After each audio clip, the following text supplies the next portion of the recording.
ગુજરાતની અંદર અલગ અલગ તહેવારો ઉજવવામાં આવે છે અને એ તહેવારોની મોજ મસ્તી અને મજા આબાલ વૃદ્ધો વડીલો બાળકો ઉત્તરાયણ ઉપર અને દરેક તહેવારમાં લેતા હોય છે।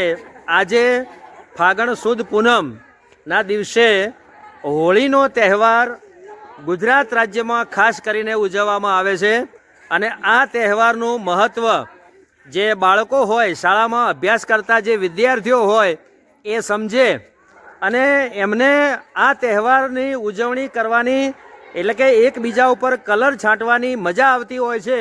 તો એવો જ એક આ હોળીનો તહેવાર બનાસકાંઠા જિલ્લાની દાંતીવાડા તાલુકાની વિજય વિદ્યા મંદિર છે એમાં ઉજવણી કરવામાં આવી અને અહીં હું તમને બતાવવાનો પ્રયત્ન કરીશ કે વિજય વિદ્યા મંદિર દાંતીવાડાની જે બાળાઓ છે એ કેટલી આજે ખુશ છે અને એ આ તહેવારના અનુસંધાનમાં જે કંઈ કહેવા માગે છે તો આપણે કાજલબેન ગૌસ્વામી કે જે ધોરણ 11ની વિદ્યાર્થીની છે એમના પાસેથી સાંભળવાનો પ્રયત્ન કરીએ।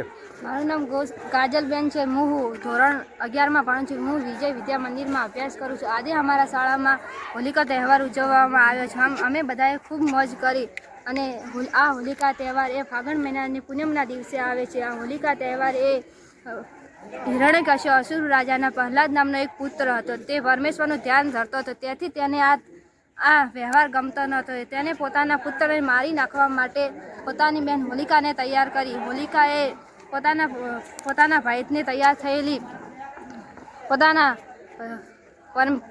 પ્રહલાદને લઈને ખોળામાં બેઠી। પરમેશ્વરની કૃપાથી પ્રહલાદ બળી ગયો, હોલિકા નહીં। હોલિકાને પ્રહલાદ બચી ગયો, તેથી તેના સર્વ ભક્તજનો પ્રસન્ન થઈને આ ઉત્સવ દર વર્ષે ઉજવવામાં આવે છે। તો આ હતા કાજલબેન। હવે આપણે આ શાળાના એટલે કે આ શાળામાં ફરજ બજાવતા સંસ્કૃતના શિક્ષક એવા શ્રીમાળી સાહેબ છે એ શ્રીમાળી સાહેબના મુખેથી આપણે આ હોળીનું જે મહત્ત્વ છે એ અંગે સાંભળીએ। શ્રીમાળી સાહેબ।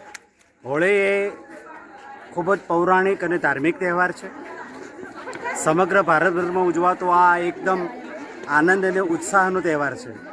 ખાસ કરીને રાજસ્થાન, ઉત્તર પ્રદેશ, વૃંદાવન, મથુરા, ગોકુળ અને રાજસ્થાનના પડોશી રાજ્ય એટલે ગુજરાતમાં પણ આનંદ અને ઉલ્લાસથી આ તહેવાર ઉજવવામાં આવે છે।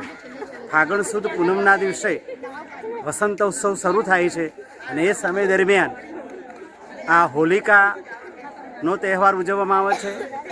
હોલક નામ ઉપરથી હોલિકા શબ્દ બન્યો છે। આ સમયે નવો પાક તૈયાર થાય છે। ભારત એક કૃષિ પ્રધાન દેશ છે અને આ વખતે પૌરાણિક માન્યતા પ્રમાણે જ્યારે નવો પાક આવે ત્યારે ખેડૂતો સૌ પ્રથમ આ નવા પાકને આ હોલક એટલે કે હોલી પ્રગટે એમાં પોતાના નવા પાકની આહુતિ આપતા, એને નવસૃષ્ટિનો યજ્ઞ કહેવામાં આવતો અને ત્યારબાદ આ પાકને અન્ય પરસ્પર લોકોમાં વહેંચતા અને પછી પોતાના માટે ઉપયોગમાં લેતા। પ્રહલાદ એક નારાયણ ભગવાનને બચપણથી યાદ કરતું પાત્ર છે। પિતા હિરણ્યકશ્યપો એનો સદાય વિરોધ કરતા, મને જ ભગવાન માન એમ કરીને પ્રહલાદ જ્યારે ત્યારે આ ધર્મની વાત કરે, ભગવાનનું નારાયણનું નામ રટે ત્યારે આ એના પિતા હિરણ્યકશ્યપો એનો વિરોધ કરતા, એને મારી નાખવાના ઘણા બધા પ્રયત્નો કર્યા, પરંતુ કોઈ પણ પ્રકારે હિરણ્યકશ્યપુ સફળ થયા નહીં। છેવટે પોતાની બહેન હોલિકાને, જેને અગ્નિમાં ન બળવાનું વરદાન હતું, અને આ હોલિકાની સાથે લઈ અને પ્રહલાદને ખોળામાં બેસાડીને હોલિકા અગ્નિમાં બેસી, પરંતુ છેવટે હોલિકાનું દહન થાય છે, પ્રહલાદ બચી જાય છે, લોકોમાં હાહાકાર મચી જાય છે અને તે દિવસથી આજે ધર્મનો વિજય થાય છે, સત્યનો વિજય થાય છે, દુષ્ટ અને દુર્જન વ્યક્તિનો નાશ થાય છે એ બતાવવા માટે પૌરાણિક સમયથી ઉજવાતો તહેવાર એટલે હોલિકો ઉત્સવ। સર્વેને મારા હોલિકા ઉત્સવની ખૂબ ખૂબ શુભેચ્છા। ધન્યવાદ। તો આ હતા શ્રીમાળી સાહેબ કે જેમણે હોલિકાનું જે પર્વ છે એના વિશે આપણને માહિતી આપી। સામે પાણીની ટાંકી છે, આ શાળાનું મેદાન છે અને મેદાન ઉપર સંપૂર્ણ બાળાઓ અને સ્ટાફ આ હોળીનો આનંદ માણી રહ્યા છે। ધન્યવાદ।